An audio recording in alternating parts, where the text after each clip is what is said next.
and welcome everyone. We're so glad that you've joined us for our 7th session of the webinar series, Making WVABLE Work for You, presented to you by Disability Rights of West Virginia and WVABLE. My name is Roxanne Clay, and I'm with the West Virginia State Treasurer's Office and the WVABLE Savings Program, which stands for Achieving a Better Life Experience in West Virginia. I will serve as the moderator again for today's session. Please also welcome Tiana Hardy and Roy Mallory with Disability Rights of West Virginia, who will serve as our co-hosts for today's session. For those of you who are not already familiar with WVABLE, it's a savings program that allows individuals with disabilities to save and invest without jeopardizing their eligibility for federal benefit programs such as SSI or Medicaid. Today's session is titled Luke Stone Illumination Fund, Who Can Benefit? It is the 7th of 8 webinar sessions in the series that's being held each Tuesday at noon through December the 8th. If you haven't already done so, you can still register for our last session. We've included the webpage in our chat box. Before we get started, we want to mention just a few reminders. All attendee microphones have been muted to eliminate any background noise. We encourage attendees to ask questions, and we ask that you include your questions in the chat box. We will save all questions until the end of the session. Closed captioning and a sign language interpreter are available for all sessions. You can find and click closed captioning at the bottom of your screen. For the sign language interpreter, you can find the video tile titled Sign Language Interpreter-Ashley, right-click and choose Pin Video. So thanks to Dolores Brown and Ashley Turley for their ongoing support in providing ASL and closed captioning throughout the webinar series. For technical issues, please include a message in the chat box that is being monitored by myself and our co-hosts. 1 hour of social work continuing ed has been approved for the session. So if you haven't already done so, for those that are seeking social work continuing ed, please email wvable@wvsto.com. Let us know you're requesting social work continuing ed credit for your attendance for today's session. Include your full name and the email address. Please also include your name in the chat box at this time if you haven't already done so. Toward the end of the session, a link to the survey will be included in the chat box, and that will also need to be completed. And we want to thank West Virginia University Center for Excellence in Disabilities for sponsoring the social work CEUs and making these available to our attendees throughout the webinar series. Additionally, we want to take a moment and recognize our co-host, Disability Rights of West Virginia, our planning committee, and all the scheduled presenters, as well as the WVABLE Advisory Board members for their ongoing support of WVABLE Savings Program. As you can see in the slide, the members are made up of numerous organizations and entities that serve and or advocate for people with disabilities. They play a very important role in informing individuals around the state about the program. You'll also see that our presenter today with Luke Stone Illumination Fund also serves on our advisory board. Of course, the WVABLE program wouldn't be possible if not for the work of State Treasurer John Perdue. He supported the many West Virginia families and advocacy groups that wanted the program in our state. He, his staff, the families and groups worked hard to bring this program to West Virginia, and our state became one of the first in the nation to pass local ABLE legislation in response to the passage of the Federal ABLE Act. So at this time, let me introduce our presenter for today's webinar session. Rebecca Stone is a 2006 graduate of Marshall University with a master's degree in clinical psychology. She is a licensed psychologist in the state of West Virginia and has worked in the mental health profession for 15 years in Southern West Virginia. She is an active governor-appointed member of the West Virginia Developmental Disability Council. She serves on the advisory board of WVABLE and is a founding board member of the Luke Stone Illumination Fund. So Rebecca, not only is it an honor to have you on our advisory board, but it's an honor to have you share about Luke Stone Illumination Fund during our webinar series. So with that said, I'm going to turn it over to you. Thank you, Roxanne. I'm glad to be here today.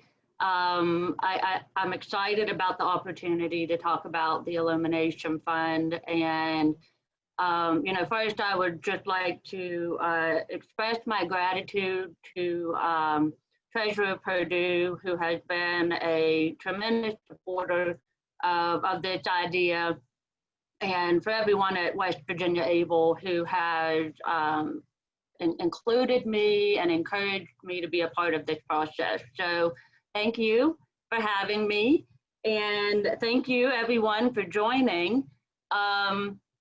Bear with me as I move through this. I'm not able to see who all is participating here today.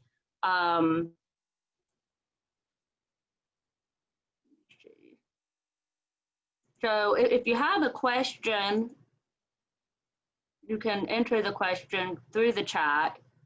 I'm gonna get caught up here. I can see who all has signed in.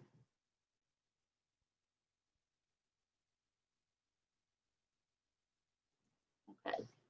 All right, so let's get started. First, we're gonna do a pre-test.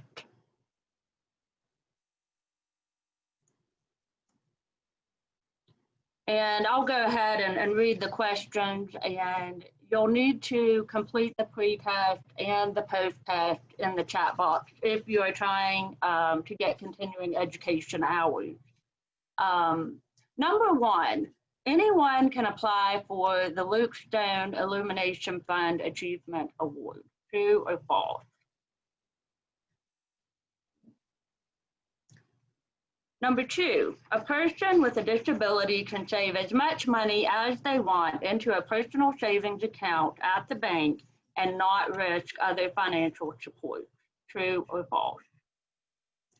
And number three, positive future planning is not important for people that have disabilities. True or false?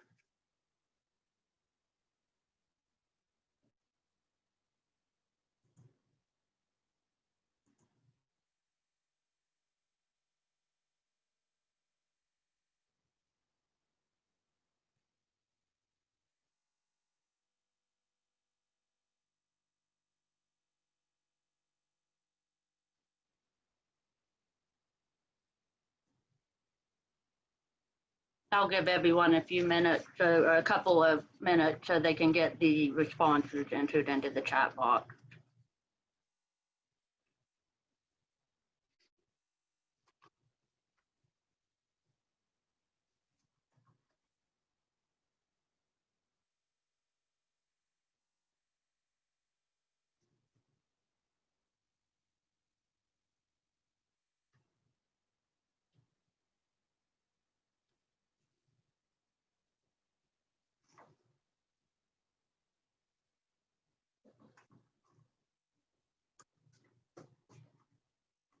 Okay, it looks like everyone has entered their responses. Do we need some more time?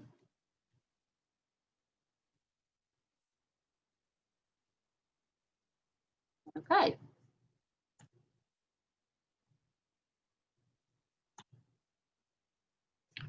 So first, we'll review the objectives for today's webinar. We are going to be talking about the background history of the Luke Stone Illumination Fund. Moving forward, I'll refer to the Luke Stone Illumination Fund as the LSIF, just for simplicity's sake. We're going to talk about the LSIF mission statement. We're going to be learning about why it's important to engage in positive future planning. And we're also going to talk about how to apply for the LSIF award.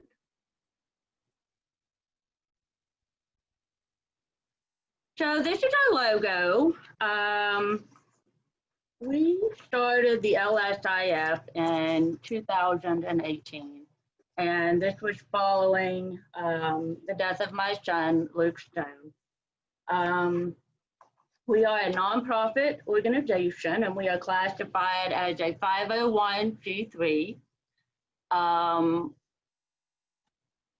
This is our inspiration.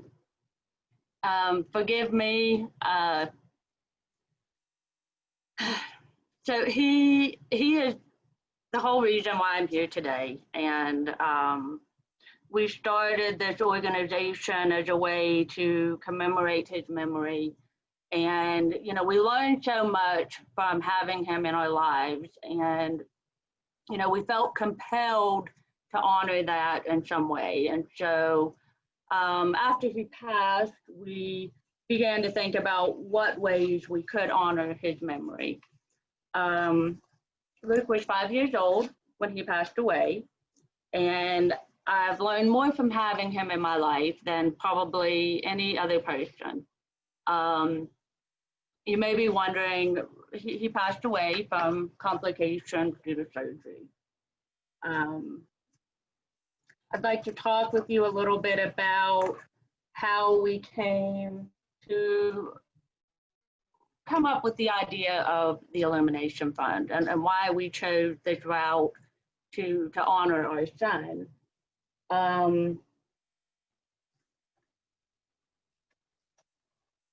Our mission statement is the LSIF is dedicated to the advancement and societal well-being through the investment and inclusion of individuals with intellectual and/or developmental disabilities. And, you know, I wish I could say that after Luke was born, we had only positive experiences, but that wasn't necessarily the case. And so we'll talk about that here in a few minutes. But before we move on, so you may be wondering, well, what does this organization do? What is our focus? And so we provide a monetary investment into a West Virginia ABLE account, which is a direct contribution to the future of the person that receives the award. Each year, one child or a transitioning adult will be selected to receive a one-time monetary award of $1,000 deposited into their West Virginia ABLE account. As I explained before, the LSIF is a 501c3 nonprofit. We are governed by a board of directors. Our applications are received by email or through the regular U.S. Postal Service and reviewed by the board of directors. All essays are received and are blindly reviewed by the board of directors, and a winner is selected. Once a winner is selected and notified, a deposit is made into their West Virginia ABLE account. It's that simple. We've already awarded 2 awards, and it's really amazing how simply that process goes through. And we have, you know, all the support from Roxanne to make that a simple process for the applicant. So what are our goals? With the LSIF, we want to empower individuals with a disability to engage in positive future planning. We want to highlight our recipients and their achievements. We also want to support families in setting a goal for their children and having hope for their future.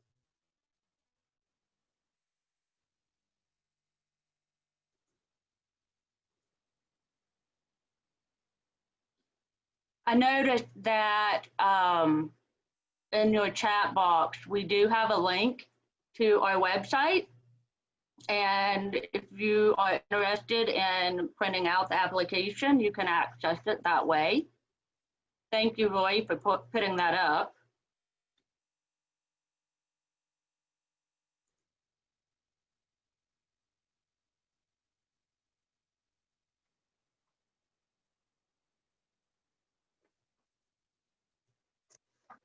Okay, so here is our first recipient. His name is Bailey White. Some of you may know Bailey. He's very well known in the Huntington area. He's quite the celebrity. And so Bailey, he applied and sent a wonderful essay, and he talked about some of the things that he was doing in his community. He heads up the Recycle Kindness program. And because of his entrepreneurial efforts, he has provided work experience for others with disabilities in his school. And he serves to educate his peers on the importance of public service through recycling. So Bailey is an amazing kid, and we were so excited to have him represent the LSIF. The next recipient is Jackson Pugh. He is a very tough little guy. He had his first surgery when he was still in utero. And currently, he and his mother work to advocate for spina bifida and for the Ronald McDonald House. He loves school, and he is a communication superstar. If you visit our Facebook page, you'll see Jackson doing a cute little song with his mom. So if you haven't checked out our Facebook, please do so. So why is positive future planning so important? Well, maybe we should talk a little bit about, I had stated earlier that we did not always have positive experiences as Luke was growing up. And so to elaborate on that a little bit, Luke was 3 days old when he had his first surgery. And when he was born, we received an entire book of all the things that could go wrong medically throughout his life. And so it was pretty overwhelming. You know, we were first-time parents, and just right off the bat, he was having surgery, and we're learning all these things about his diagnosis. And, you know, it was just a really an eye-opening experience. And we had a friend come and visit us in the hospital. She has a daughter with Down syndrome. And one of the first things that she told me is, whatever you do, do not start a savings account with his name on it. And I thought, well, why? Because, you know, I had already started thinking, okay, we're going to have to get a savings account. We're going to have to save money for him. And she explained to me that if you put money in his name, that he could lose the ability to have Social Security benefits for the rest of his life. And I just remembered feeling so angry about that. And so that was the first thing that happened. That, you know, of course, after that, I learned that you could set up a trust fund for a child, but there really were no other options at that time. So this was 2012.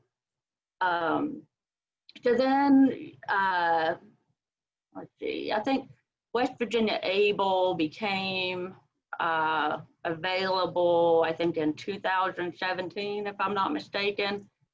And so we were just really excited about that opportunity because we thought that, you know, this is a great way to save money and it not jeopardize his ability to have Social Security. Excuse me. So why engage in positive future planning? And, you know, so if you'll notice, the applicant must be between the age of, or must be under the age of 21. And the reason we set it up that way is because we wanted to provide opportunity for parents to start early and think about future planning early on in the child's life. And one of the big reasons for that is to empower the parent so that they are, from the beginning, thinking about that child's future. I don't know how many of you are joining this webinar because you are a parent or a guardian or a person with a disability or a professional. So I hope to be able to address any questions that may come from any field that you might be in at this point. I'm going to ask the audience if they would to kind of give me an idea through the chat if you are here as a parent or as a person with a disability or as someone working in the field.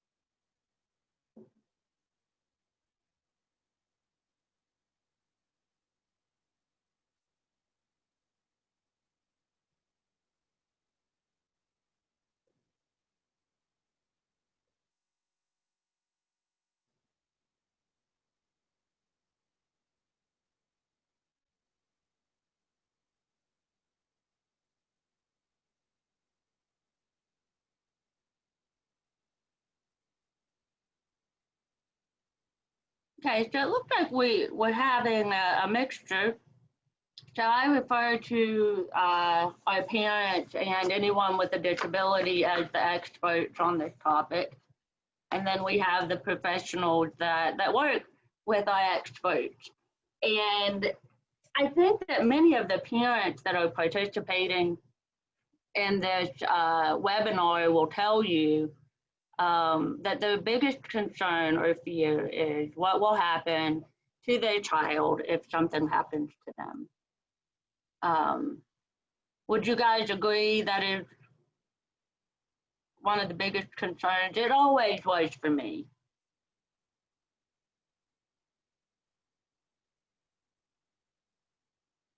We have a yes. Mm-hmm.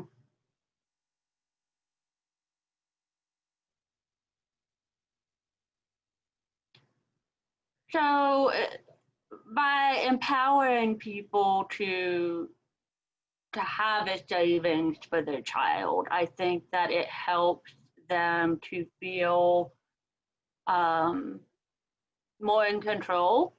And I think anybody with a child with a disability knows how out of control that can feel sometimes. So by encouraging parents right off the bat, so this is where the professionals come in. You may not always be aware of the impact that having that kind of discussion with a parent can have. And, you know, when I think back on my own experiences,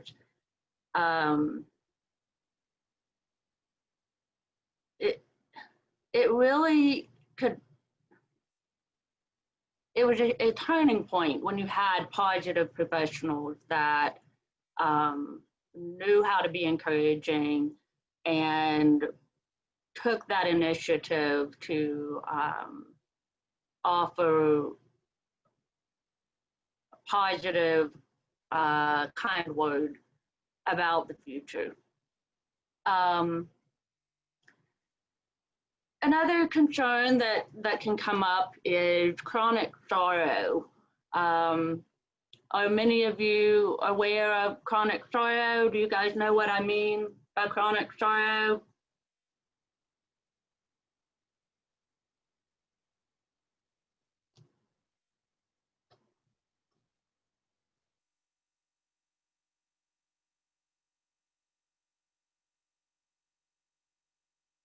Well, I'll go ahead and elaborate. Chronic sorrow is a common occurrence that can come up when a parent learns that their child has a disability. And it's a normal reaction. And I think that it's one that people feel ashamed of. I know I felt ashamed at times. And the chronic sorrow tends to come up when different life events are happening with other children their same age as their child.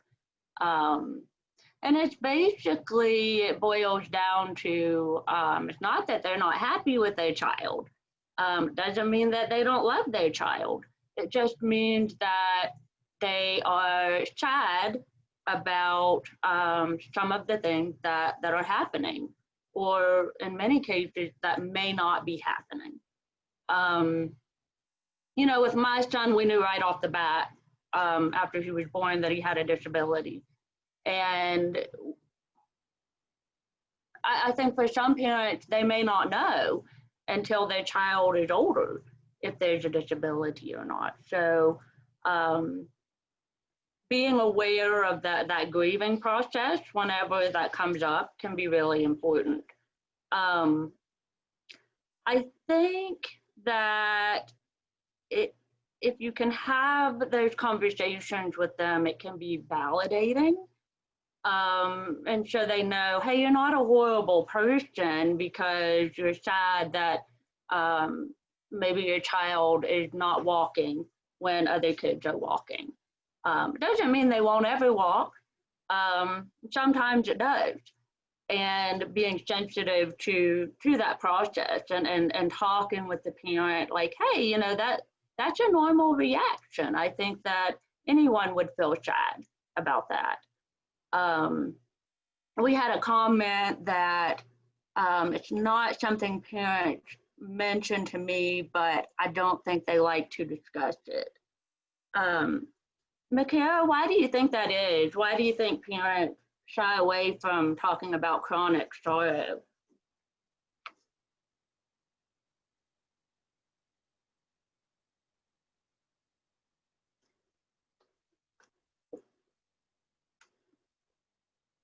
The shame.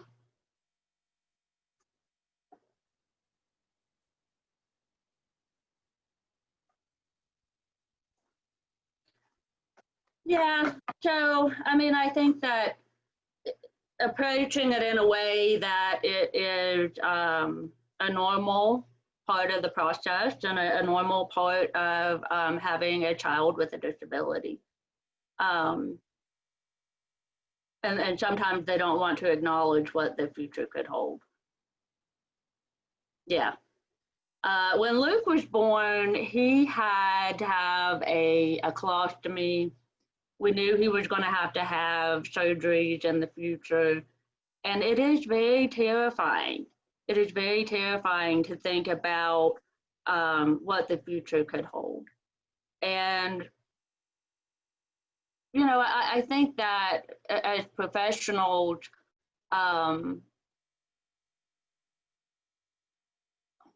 allowing that fear to have a name and to give it a voice and say, you know, it sounds to me like you are afraid of what will happen. And so the idea with this program is that, well, you know, I know you're afraid of what will happen for your child in the future, and there's a lot that you don't know. So let's focus on something that you do have control over. Let's talk about, what do you want for your child? And this is something that I think if you have the conversation early and you talk with them about, hey, you know, I know of this program. Let's see if we can get you applied and see if you can win. And if you get selected for this award, then right off the bat, you've got some savings for your child. And that savings can be used for them attending college. Like, it's possible, it's possible. And parents, I think, sometimes are afraid to think that could be possible, but having the discussion can help open it up and be, to think about other things, if you will. We'll move on to, if you want to learn more about chronic sorrow, feel free to contact me by email. I've got some resources that I can make available to you. Just because, and probably because, you know, my profession is as a therapist, as a psychologist, so I'm very sensitive to those types of things. And I'm very aware of those types of things. So if you know of someone that is needing a resource related to chronic sorrow, feel free to reach out to me and I can maybe point you in the right direction. Lack of necessary resources. Let's find my notes on that.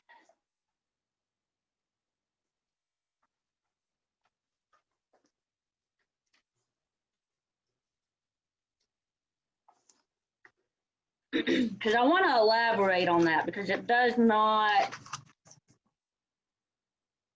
always mean what you think it means. So we have some good news here in the past year. They opened up the wait list on the Title 19 waiver. And I don't have a good pulse on how that's going. Is there anyone on the wait list? Do you guys know?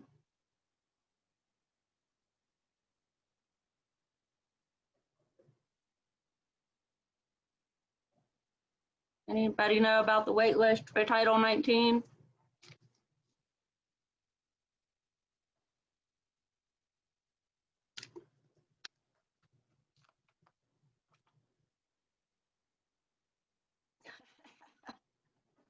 Okay, so good. I'm not the only one that doesn't know. Christy says it was cleared, but she's not sure how many are waiting.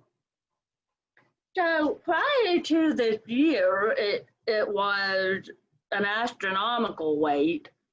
I don't really know how the elimination of the wait is impacting the people that have it.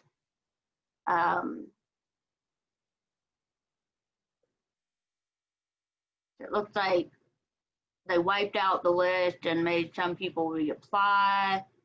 I think there's still some waiting for a start date. Okay, so that was one of the main concerns that kind of propelled my husband and I to offer an award in this way, and that is the lack of necessary resources. Title 19 waiver is great, and you know, it offers a lot of support for people. But just like any program, money is not always readily available. Looks like Roxanne, yes, you can include my personal email, and we also have an email through the website, and there's a link that they can click on if they want to inquire further about any of the topics that we covered today. So back to the lack of necessary resources. So there's some tough conversations that can be had about this. So Title 19 waiver,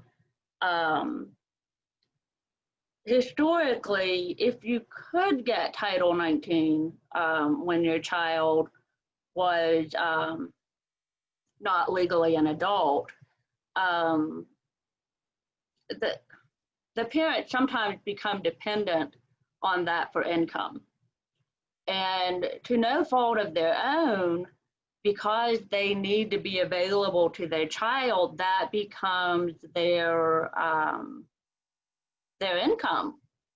And so when that child begins to transition to an adult, it becomes apparent, oh, you know, we're requiring or relying on Title 19 to fund our home life because we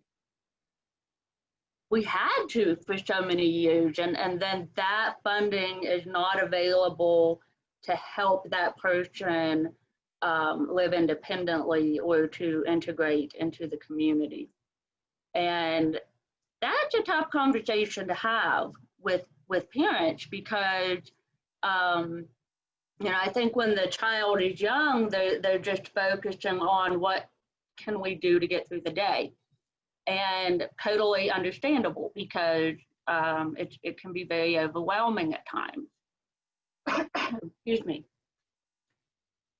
Have any of you seen that happen, or maybe are dealing with that in your own life? If you are raising a child, you found yourself in a position where, because the resources are limited, it may inhibit your transitioning child to be able to live independently. So Steve says BMS is still, whoop, where'd it go?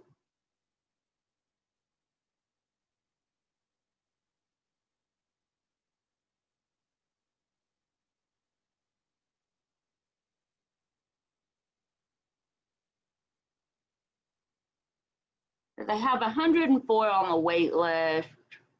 85 slots will be released by February 1st, and some slots were released today. So that's good news that the wait list has been drastically reduced. Am I making sense about the limited resources? Are y'all with me on that?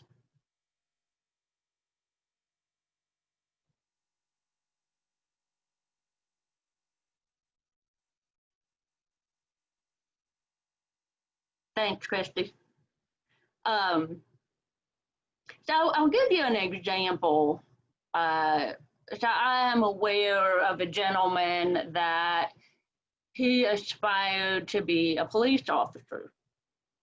And so he was able to get employment at a police department, doing odd and end jobs with the department. And, it was a really great scenario. He kind of had he developed a relationship with the guys on the police department. They were very inclusive and encouraging. And then because of limitations with Title 19 and funding, he did not have transportation. And so that went away. And, this award can be used for that type of thing. When there is not enough money available because it has to be budgeted for something else, then this could be used for that.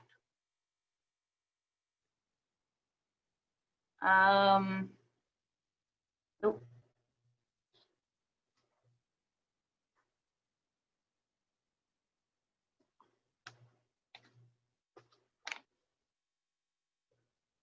So having a lack of professionals providing encouraging news. And I'd like to elaborate on that because if you have a child that is medically complicated, you don't get a lot of good news when you go to a doctor, or if you are, one of the things that we had, so Luke was born, and then he was in the NICU for like 3 weeks. And then we were supposed to meet with a genetics counselor. And so we went, and this was an example of a professional who provided really bad information. So she told me that my child would be mentally retarded, that he would not advance beyond the mentality of a 5-year-old, and that he would never live alone. So I think at that point, he was like 4 weeks old.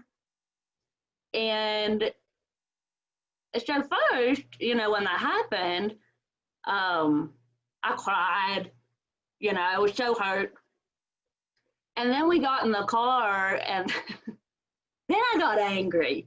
And I tell everybody, like, it was at that point that an advocate was born, because I thought, you know, fortunately I knew better, but there are some people who may not have a lot of access to supportive people. And so I knew that that person was wrong. And I thought, what would have happened if I did not have the support that I have? And that was what that person told me. Now, granted, I know that that was a bad experience, and that does not happen to everyone. At least I hope it doesn't. I sent her a really nice letter after I got home, and I told her that I gave her some resources to get some better information about Down syndrome and what the implications of that could be. But aside from that, because we have a lot of great experiences with medical providers, but there were some that, you know, not so much.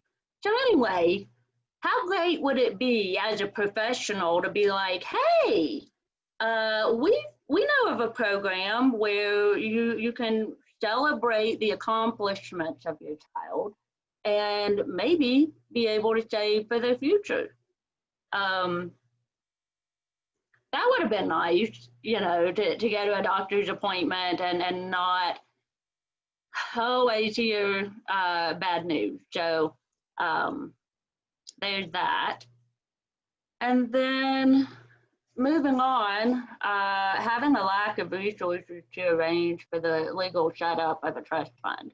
Because prior to West Virginia ABLE, that was the only way to save without jeopardizing Social Security. And I always felt really overwhelmed by that, because it's a matter of finding an attorney that would do a trust fund.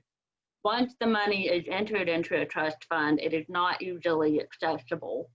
So there's a lot that goes into that. So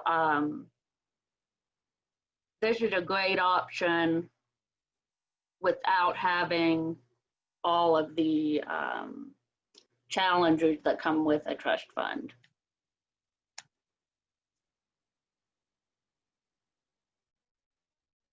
Okay, so the most important thing is that why positive future planning is important is so that you empower the child. Early planning is necessary to make sure that the child is eligible for various supportive programs. And before they eliminated the wait for Title 19 waiver, this was extremely important. But also, you know, you want to make sure that there are additional funds that are available when the other supports do not meet the need. So the great thing about West Virginia ABLE is that that money can be available, you know, at the time that you make the deposit. But it can also be kept and used as a what's the word I'm looking for? Just like a 529 plan. You're able to invest that money and then watch the money grow.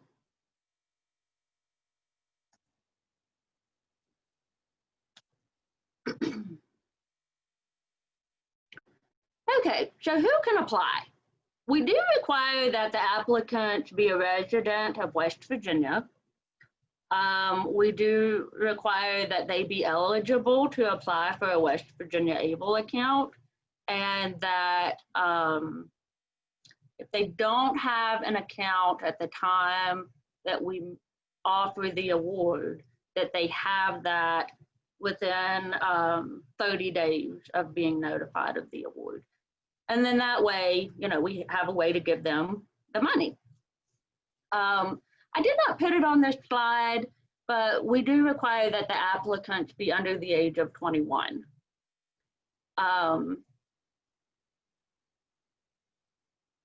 You can apply through the lsilluminationfund.com. We have the application available by PDF, and you can submit it by email or U.S. Postal Service. Our deadline is typically October, but because of COVID, we decided to push that back to January of this year, of next year. If you look in the chat box, you can see the link.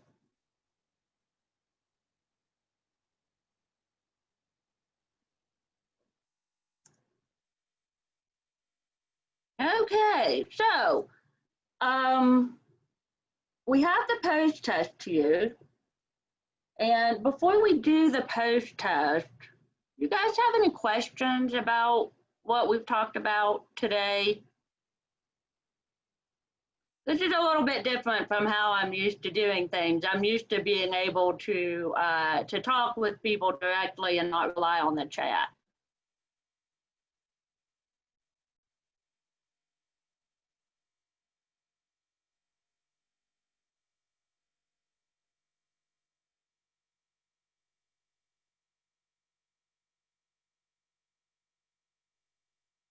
I'm going to assume that there aren't any questions at this time, but we'll ask again here in just a few minutes. Let's go ahead and do the post test. If you are here for social work hours, make sure that you complete the post test in the chat box. Number one, anyone can apply for the LSIF Achievement Award, true or false? Number two, a person with a disability can save as much money as they want into a personal savings account at the bank and not risk other financial support, true or false?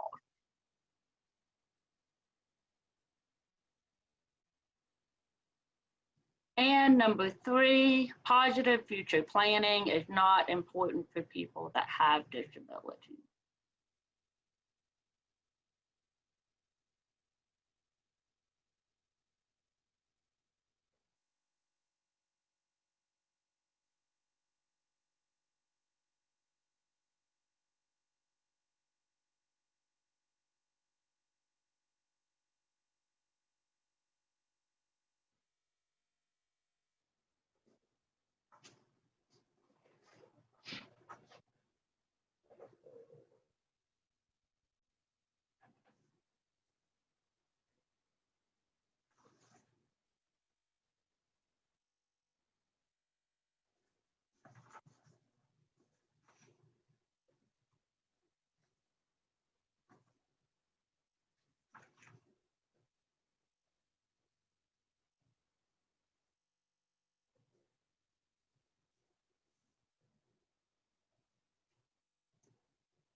Okay, I think everyone is done with the post test.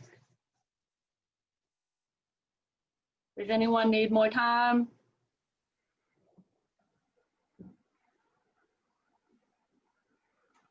Okay. Questions?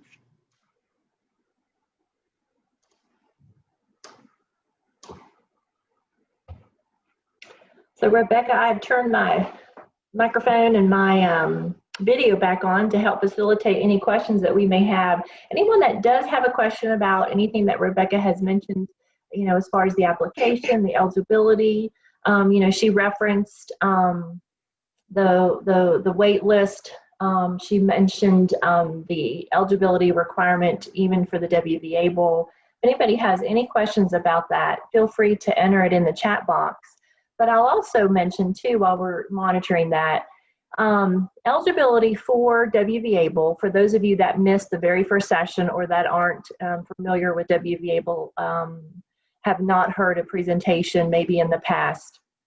The onset of the disability would have had to have occurred prior to age 26. They would need to be a West Virginia resident and be eligible, not necessarily receiving, sometimes families make too much money and therefore they're over the income limit, but be eligible to receive SSI or SSDI due to their disability or blindness. And we do at the WVABLE.com website, you'll see different tabs. There is one for eligibility that goes into more detail. You'll see that that is also where folks go to enroll. So, you know, Rebecca mentioned that for individuals that submit an application for the Luke Stone Illumination Fund Merit Award, you know, when they choose the winner, they would have to have a WVABLE account. So the enrollment is quick and it's relatively easy. It takes about 15 minutes. It's all done online at the WVABLE.com website. So you can actually go there now and you can see where it reads open an account. There's 2 different tabs there. But a couple of reminders too, and we're going to include this. Yes, so we have a question about, can we get copies of the slides? And yes, you may. Send me an email to wvable@wvsto.com for a copy of the slides, the PowerPoint slides. Also a reminder that the videos to all sessions, including this one, and Rebecca also mentioned the topic of special needs trusts, and of course, that was our topic 2 weeks ago when Anna Price, attorney, had spoke about special needs trusts, the different types, and how special needs trusts and ABLE accounts complement each other. So the video recording for that session as well as the very first session for WVABLE, as well as the enrollment, that was session number 2. There was 2 sessions on employment. And then of course we have our panel discussion next Tuesday. We will have a link available at the conclusion of the webinar series, and that link will be emailed to all registered participants. So just be on the lookout for that. You can actually share, for example, you know, the Luke Stone Illumination Fund is just like WVABLE. We depend on individuals such as yourself that are joining us today to help spread the word, to help inform others about the opportunities, about the benefits. And so feel free to share the webinar recording with others that you work with, for example, or if you're a parent, with other parents and friends. And as Rebecca mentioned, that your application line is first. That is correct. You extended it, is that right? We did. Okay, yeah, so you got some time for that as well. And I would like to add that if you have someone that you know, or if you yourself plan to apply for the LSIF award, if something happens that you were not selected, you can keep reapplying. You know, unfortunately, we talked about limited resources. At this point, we're only able to do 1 a year. And we would like to be able to do it for everyone. But if something happens that you apply and you're not selected, please apply again the next year. Because, you know, we will consider every application that comes in. Okay, that's good to know. Rebecca, about how many folks have you been averaging that has applied for the Merit Award? Well, so this year, none, because we were not able to, so let's see, COVID hit technically in March, and so we had planned to do some outreach events. You know, we have done the Disability Expo in Huntington.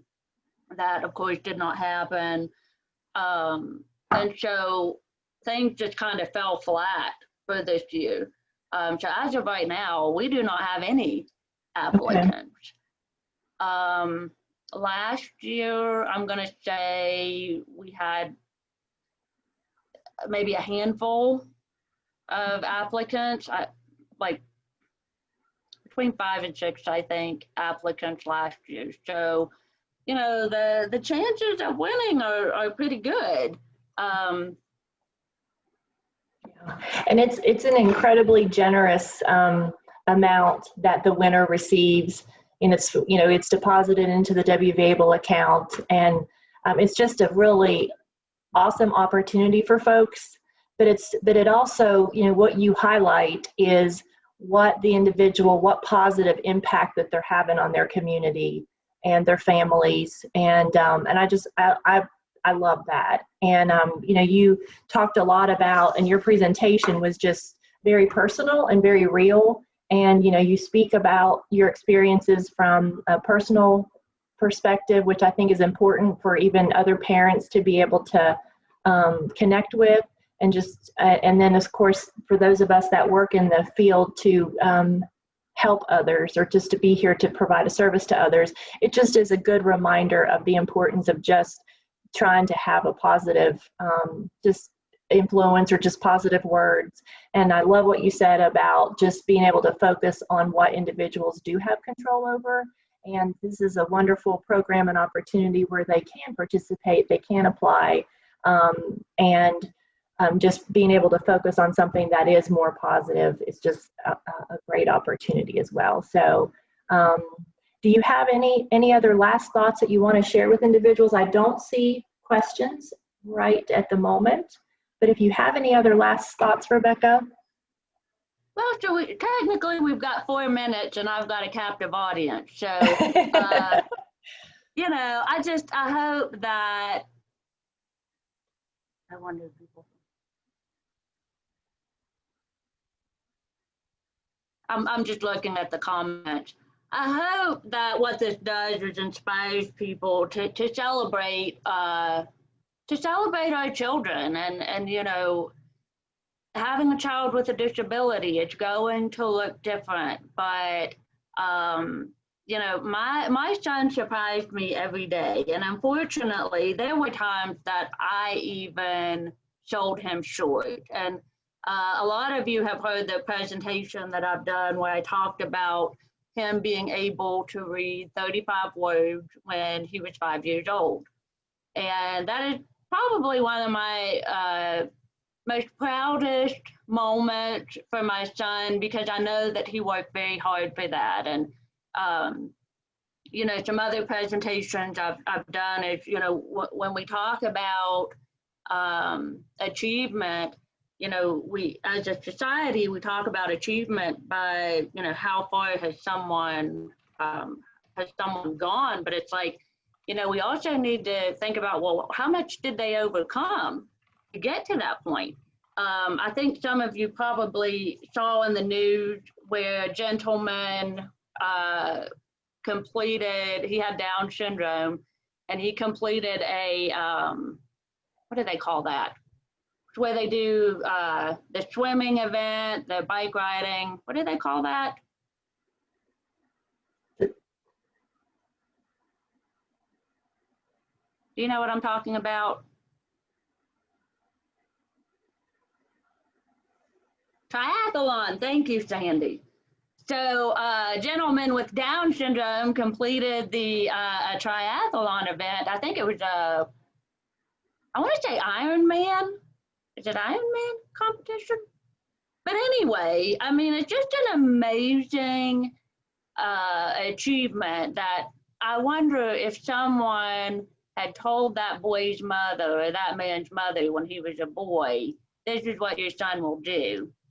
And she probably would have just been overwhelmed and overjoyed with that. And so, you know, we have to start taking a look at what our kids can do and celebrating that and sharing that with others. So thank you guys so much for participating. And please do not hesitate to get a hold of me if you need anything, or if you have any questions about anything that we talked about today. I hope all of you have a wonderful holiday coming up.